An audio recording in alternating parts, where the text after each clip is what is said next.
saya menikah dengan kamu, mobil aja nggak punya. Jadi ya, mobil aja nggak punya, sedangkan kakak saya menikah dengan dia punya pembantu dari Filipina, gitu ya, punya tenaga kerja dari Filipina. Saya sama kamu mobil aja nggak punya, keuangan susah. Bener-bener waktu saya I love you gitu, waktu itu mata saya itu buta, gitu ya. Buta.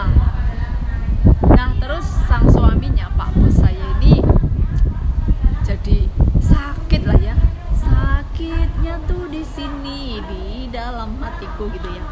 Nah terus Pak Bos itu dengan tegas, dan saya juga memilih kamu. Ternyata waktu itu saya nggak memakai mata, pikiran, dan hati.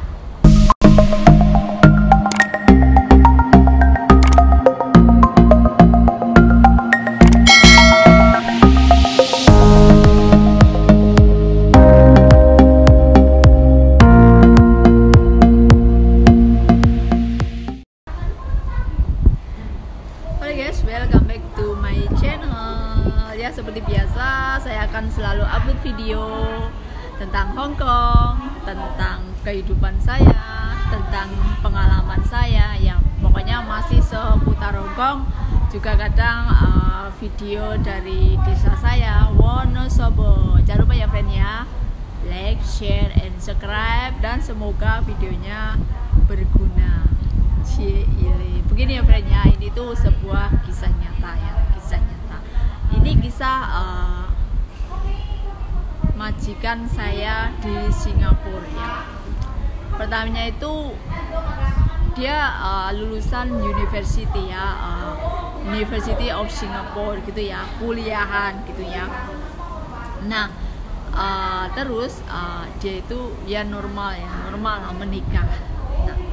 Menikah dan menikah dengan istri yang pertama ya, dikaruniai 4 anak, 3 cewek 1 cowok gitu.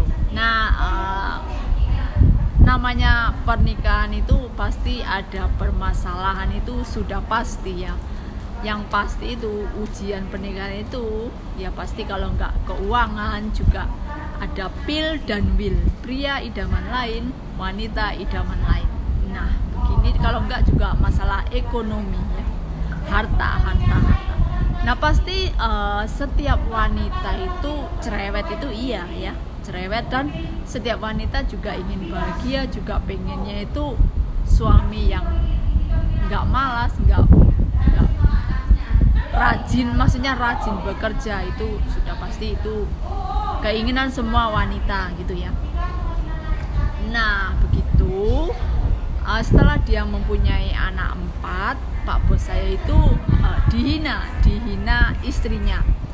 Saya menikah dengan kamu, mobil aja nggak punya.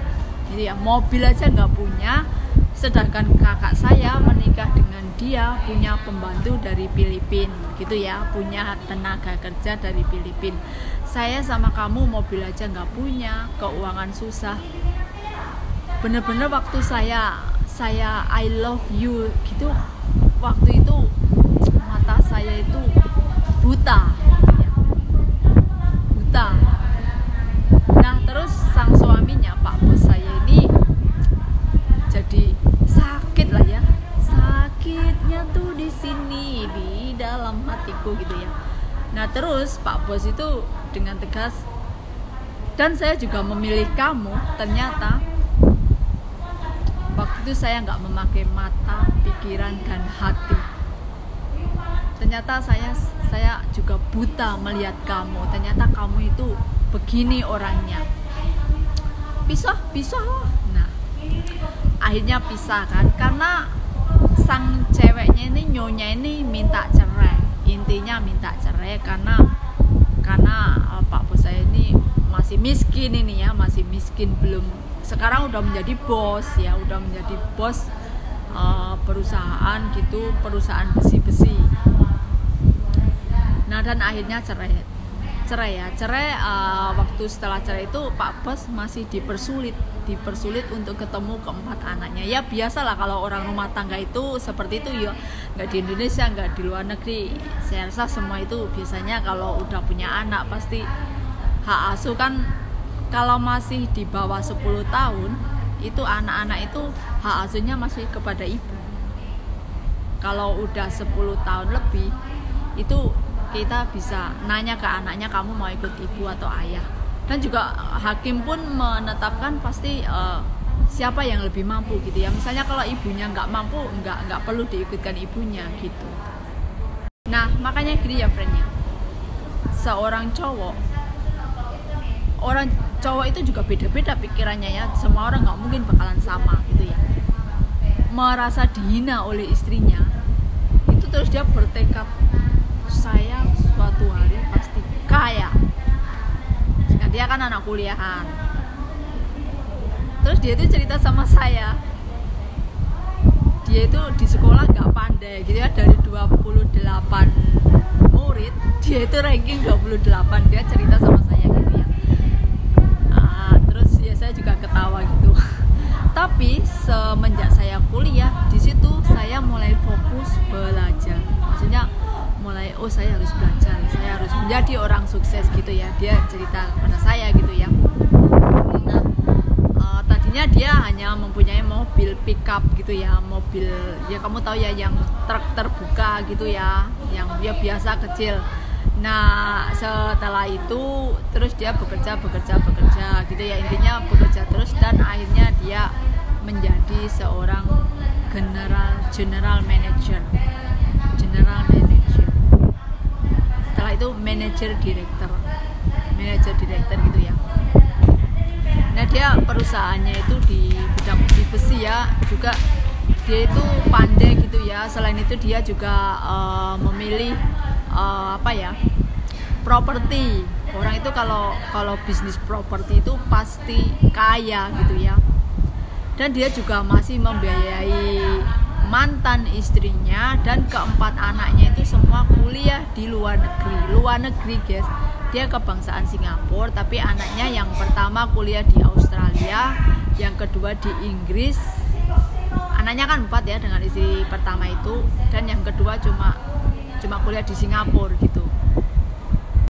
Nah seiring berjalannya waktu akhirnya dia kan kaya kan, jadi seorang bos, punya perusahaan. Ini bukan sulapan, ini bukan ngarang ya, ini benar-benar kisah nyata ya. Pak bos saya sendiri waktu di Singapura gitu ya. Terus dia menikah lagi, tapi dengan istri yang kedua ini hanya punya satu anak ya. Kalau yang istri pertama kan 4 anak ya, semua sukses semua, anaknya juga udah nikah, udah punya cucu sekarang gitu ya. Nah pada waktu dia sukses kan, tapi setelah dia sukses dia masih tetap menjatah istrinya itu masih dijatah uang bulanan, dan dia membiayai 4 anak itu ya, kuliah semua loh 4 anak ya. Sampai pokoknya dia itu bilang, dulu saya setelah kaya itu belanja ke supermarket saya nggak pernah lihat harga, semua saya ambil tinggal bayar gitu, saking kayanya kan. Kalau seperti saya masih miskin itu kan, kalau di supermarket kan pasti lihat yang murah, lihat yang agak miring harganya. Kalau orang kaya kan nggak mungkin kan, kalau bos nggak mungkin asal ambil aja gitu ya, pokoknya semua bayar gitulah, intinya seperti itu. Anaknya juga sukses. Nah namun setelah Pak bos saya kaya, pasti istri yang pertama ini jealous ya, ternyata dia kaya ya gitu kan, pasti gimana gitu ya. Terus Pak bos juga sekarang saya nggak mau ketemu dia gitu. Pak bos itu nggak mau ketemu dia. Misalnya kalau misalnya ke acara anaknya pun, kalau ada ibunya yang datang, dia nggak akan datang gitu, kayak gitu. Mungkin kalau pas momen-momen penting aja, misal wisuda anaknya, baru Pak bos datang sama mantan istrinya yang pertama itu. Terus Pak bos ini kan nikah lagi dan mempunyai anak cowok. Terus dia kan, saya masih bisa nikah lagi. Kenapa setelah kamu menceraikan saya, nggak ada kan laki-laki yang mau sama kamu gitu kan. Maksudnya dia itu sombong gitu ya sama mantan istrinya yang dulu menghina gitu ya.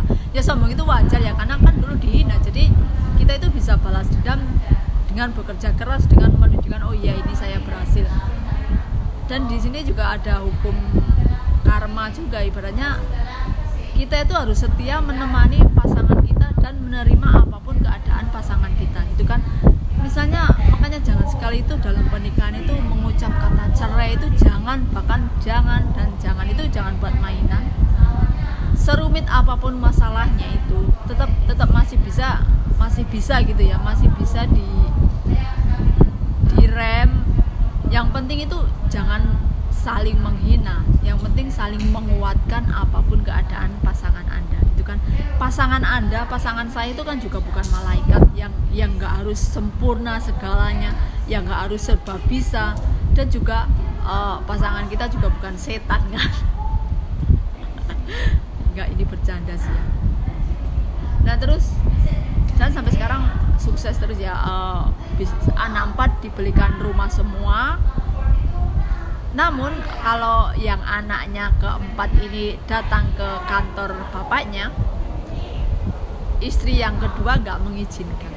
Ya biasalah ya, ibu tiri itu kayak gitu kan ya. Ibu tiri itu pasti, kamu kan anaknya dengan istri yang pertama, ngapain ini kan udah suami saya gitu kan. Sedangkan ibu kamu dan bapak kamu kan udah cerai ya. Itu sih biasa ya. Pokoknya bapaknya juga tetap sayang sama keempat anaknya, juga sampai anaknya ini sukses semua gitu ya. Nah berarti dia kan juga benar-benar tanggung jawab, dia benar-benar membuktikan kalau saya itu bisa kaya gitu ya. Sekarang yang mantan istrinya pertama itu nggak nikah setelah menceraikan Pak Bos saya ini, nggak menikah sampai sekarang. Ya siapa sih yang itu Pak Bos bilang, siapa sih yang mau dengan wanita udah tua juga, anaknya udah 4, emangnya ada selain aku yang mau membiayain, saya masih jatah uang bulanan, keempat anak saya kuliahin sampai jadi orang semua gitu kan.